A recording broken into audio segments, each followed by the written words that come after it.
Alors, le TP, partie 10.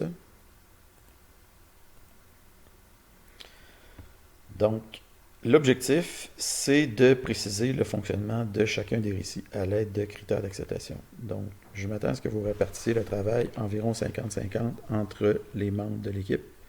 Quand vous êtes deux, si vous êtes seul, ben, vous faites tout. Et pour bien marquer que vous avez bien expliqué les choses, donc ça ne veut pas dire que, regarde, il n'y a rien qui vous empêche de le faire, que quelqu'un fasse tout, puis qu'après ça, ils mettent les noms de l'autre, ou je sais pas quoi, regarde. Ça ne me regarde pas. OK? Mais moi, je m'attends que vous fassiez 50-50, puis que quand vous faites les critères d'acceptation d'un récit, vous mettez votre nom dessus. OK? Donc, vous voyez ici, moi, j'ai mis mon nom ici, Frédéric Guérin. Donc, vous prenez possession du récit pour lequel vous ajoutez les critères d'acceptation. Donc, pour que je puisse constater que ça a été 50-50. Donc, une fois que vous avez mis les critères d'acceptation, vous attribuez une taille en story point pour chacun de vos récits. Donc, vous allez procéder comme la partie DevOps correspondante. Est-ce que vous devez faire ça pour tous vos récits? Bien, la réponse rapide, c'est oui. La réponse un peu plus compliquée, vous l'avez ici. Donc, si vous avez 8 récits ou moins, vous devez toutes les préciser. Si vous avez plus que 8 récits, vous devez d'abord préciser les récits qui font partie du produit minimalement viable, le PMV, et après ça, compléter avec d'autres récits pour obtenir, pour que vous ayez précisé au moins 8 récits. Si jamais vous avez plus de 12 récits qui font partie du PMV, ben j'estime que votre PMV est trop gros. Ça fait que réduisez votre PMV pour en avoir un maximum de 12. Par exemple, si vous avez 5 récits qui font partie du PMV et 2 autres récits en plus, vous devez tous les préciser. Donc, vous précisez 7 récits.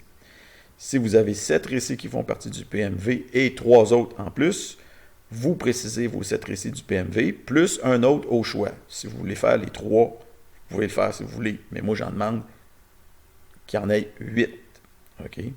Dont les 7 qui font partie du PMV. Si vous avez 9 récits qui font partie du PMV, puis 3 autres, vous les précisez tous les 9 qui font partie du PMV. Les 3 autres sont facultatifs. Vous voulez les préciser, vous le faites, vous n'êtes pas obligé de le faire. Si vous avez 13 récits qui font partie du PMV, plus 5 autres, vous devez réduire votre PMV à 12 récits maximum. Et à l'absurde de ça, ben, vous faites ces récits-là. Vous précisez ces récits-là. Donc, si jamais, vous, en cours de parcours, vous précisez vos critères, vous vous rendez compte qu'il y a trop de critères, ben, il faudrait peut-être penser à diviser votre récit en plusieurs sous-récits. Il n'y a pas de règle fondamentale du genre, quand vous avez 7 critères, ben, automatiquement, il faut diviser, mais disons qu'à partir de 5 critères, il faut certainement se poser la question. Donc, une fois que vous avez fait ça, je vous demande un compte-rendu. Donc, votre compte-rendu, vous commencez par me mettre votre diagramme de cas ici. Ensuite, vous me faites vos saisies pour me montrer ce que vous avez fait pour chacun de vos critères, pour chacun de vos récits et les critères correspondants et les tailles correspondantes. Donc, moi ici, vous faites vos saisies sur ce que vous avez là, mais évidemment, c'est juste des placeholders, ces choses-là. Donc, vous les mettez. OK? Vous les ajoutez, vous les ajoutez, vous les ajoutez. Bon, là, il y a de la place pour 8 récits. Si vous en faites plus que 8, ben, rajoutez des diapos. OK? Donc voilà, une fois que vous avez fait ça, ben, vous remettez sur les A avec votre temps et votre note d'auto-évaluation sur 10.